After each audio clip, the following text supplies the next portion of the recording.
Hi guys, welcome back to our channel. Super happy to see everyone here.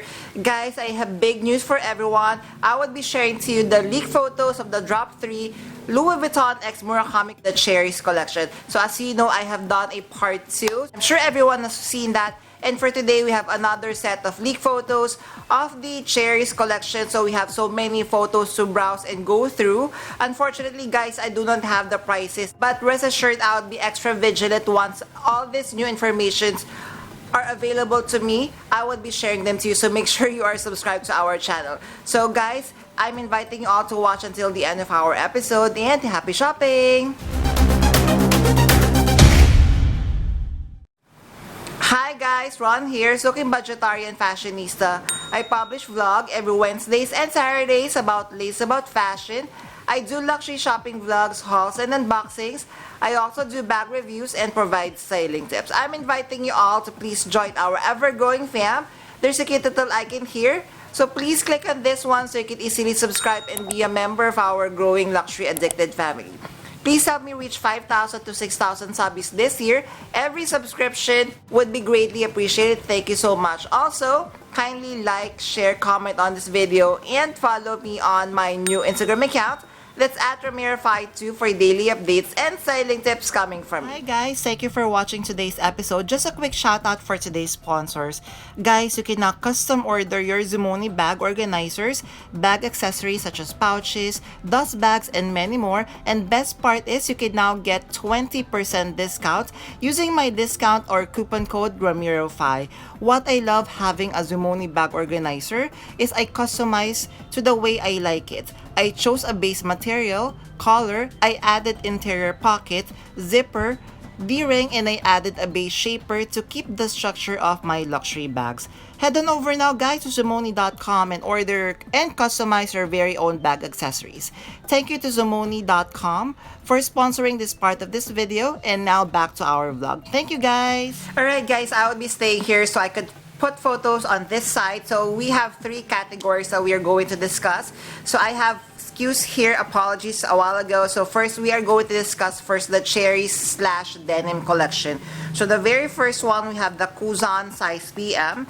I will be putting the SKU here for your personal preference. Of course, the main material of this first category would be the Louis Vuitton denim. So this one, the denim, we could see, of course, as mentioned, it's blue denim, the base with Louis Vuitton monogram all over.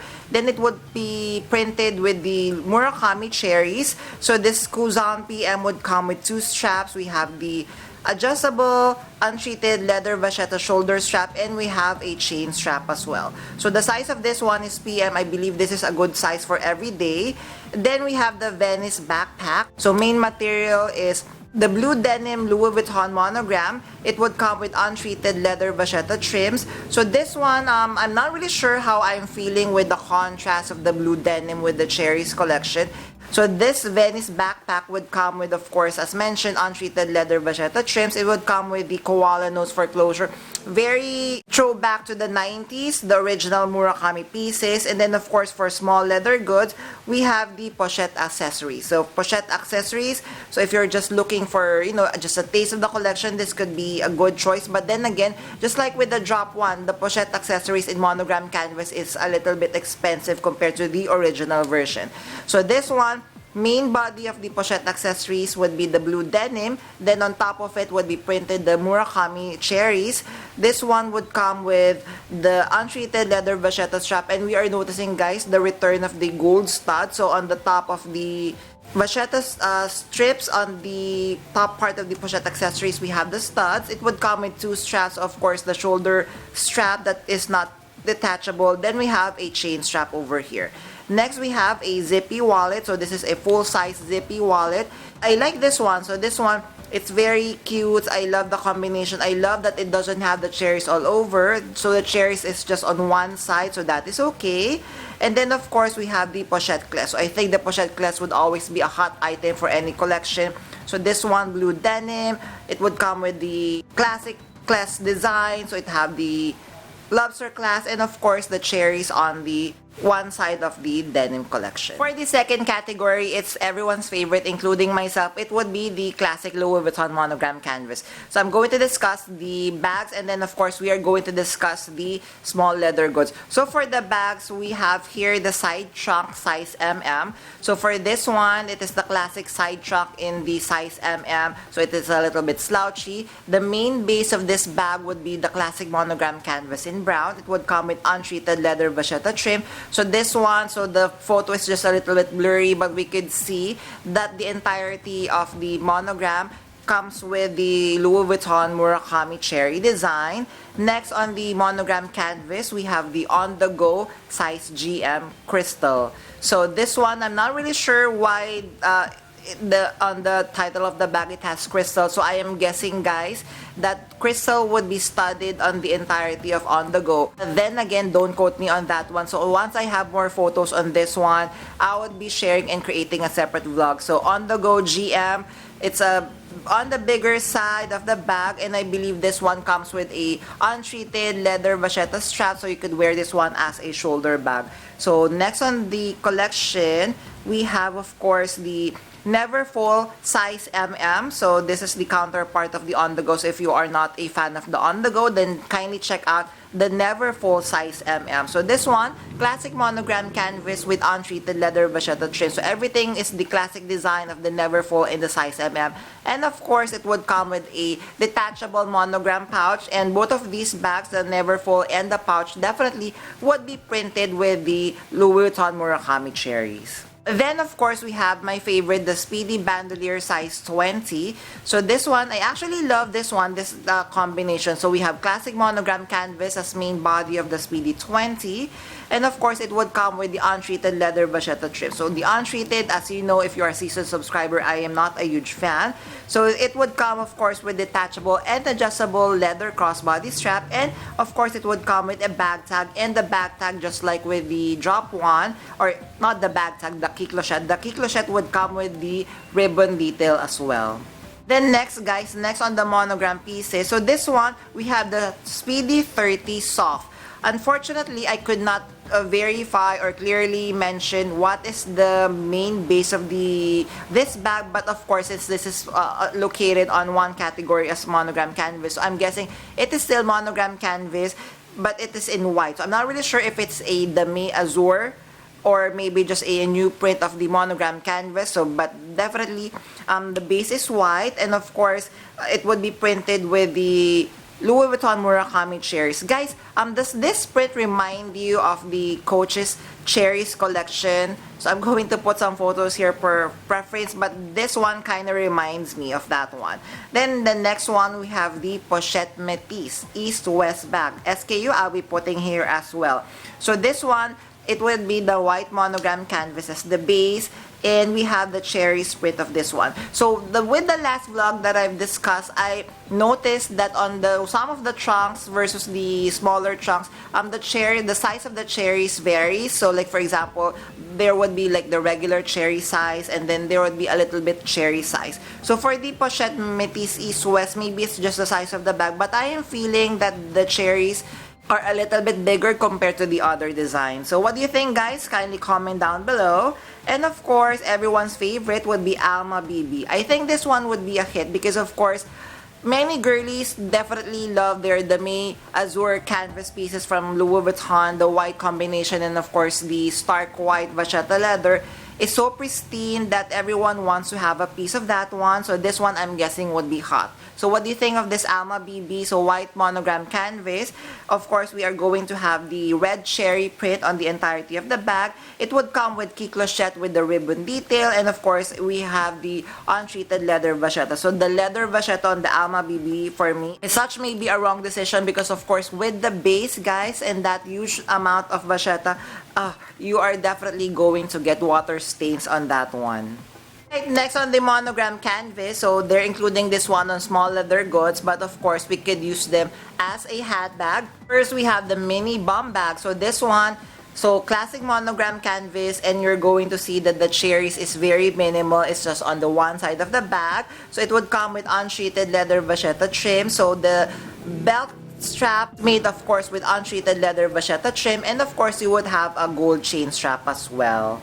Next we have a nano Alma. This is so cute. So if you are not a fan of the Alma BB in the white monogram canvas, then you could opt for the classic monogram canvas with that very minimal cherry design in front at the middle part of the nano Alma rather.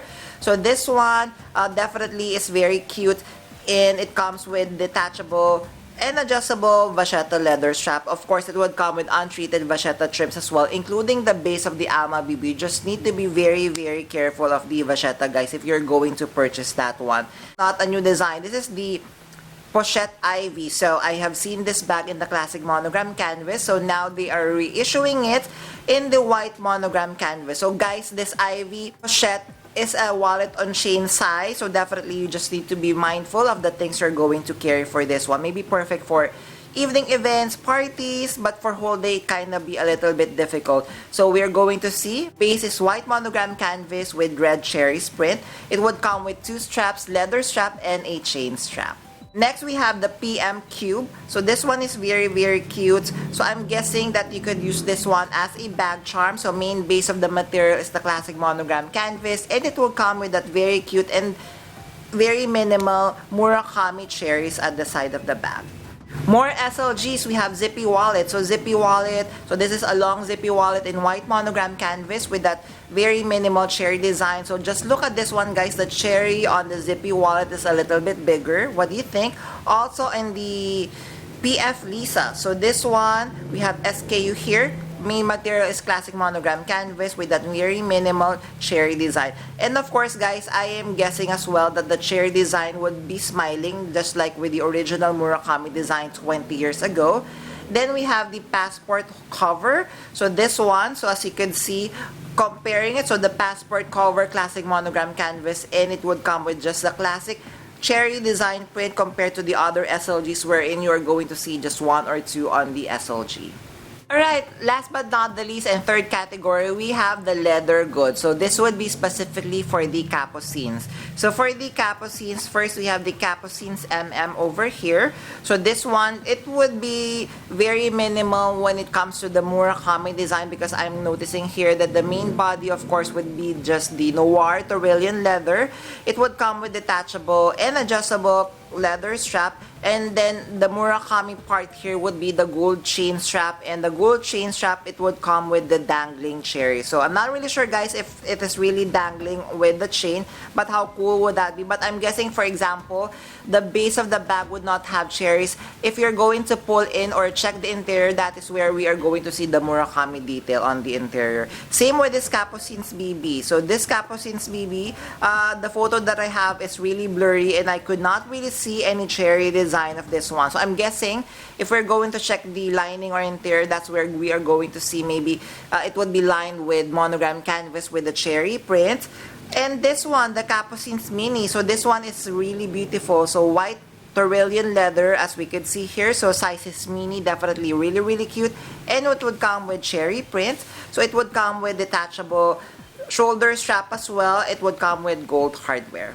Next, we have Capucines Mini in the Noir colorway. So this is the smaller version of the very first Capucine that we have discussed. So this one would not have the cherry print on the Tyrolean Noir leather of the Capucines Mini, but it would come with detachable chain strap with the charms of the Louis Vuitton Murakami cherries. And this one, guys, if I'm not mistaken, so we have next Capucines Mini. This is made of wicker or rattan, as you can see here, and I've been watching lots of YouTube videos and everyone is in love with this material. So this one, since the photo is blurry, I could not verify as well what is the Murakami design on this one. So I'm not seeing any bag charm, so I'm guessing the interior we are going to see the cherries. Then let us check out the Louis Vuitton twist bag on the drop 3. So we have first the twist size MM. So of course, I'm guessing that the main material of the twist bag would be the epi leather. So this one, so epi leather colors noir. I'm not really loving the placement of the 2 cherries on the side. What do you think, guys? For me, I'm not sure. On this design, I would be wanting more cherries, perhaps on the entirety of the Louis Vuitton twist. But it would come with a chain strap as well. So I'm guessing that chain strap has cherry details, and definitely you could fully detach. So this twist MM would come also in the twist size PM. So the twist size PM would be made with epi leather, with the cherry design, with gold hardware, and of course with the detachable chain with the cherry design detail. Then we have two SLGs here. So first we have the Capucines. I'm not sure if this is wallet, guys, but I'm just going to put the photo here. So this one made with leather, it would come with the LV logo, gold logo, and it would come with the cherry design detail. And then we have the PF Capucines Tiny. So apologies for the very blurry photos, but this is what it looks like as of the moment. So we have white leather with cherry print, and I'm seeing, maybe is this a vachetta leather chain, but once I have more information, guys, definitely I would be sharing more and would be creating a separate vlog. There, did you enjoy our episode for today? So guys, what did you think of the Murakami Drop 3, the Cherries collection? Are you liking anything so far from the list that we have discussed? I would love to hear from you, so kindly comment down below. Also, if you have stayed until this part of this vlog, you know the drill. Kindly leave me a cherries emojis. I would really appreciate it. Thank you! Before we end our episode for today, I'm inviting you all to please join our ever-growing fam. There's a cute little icon here.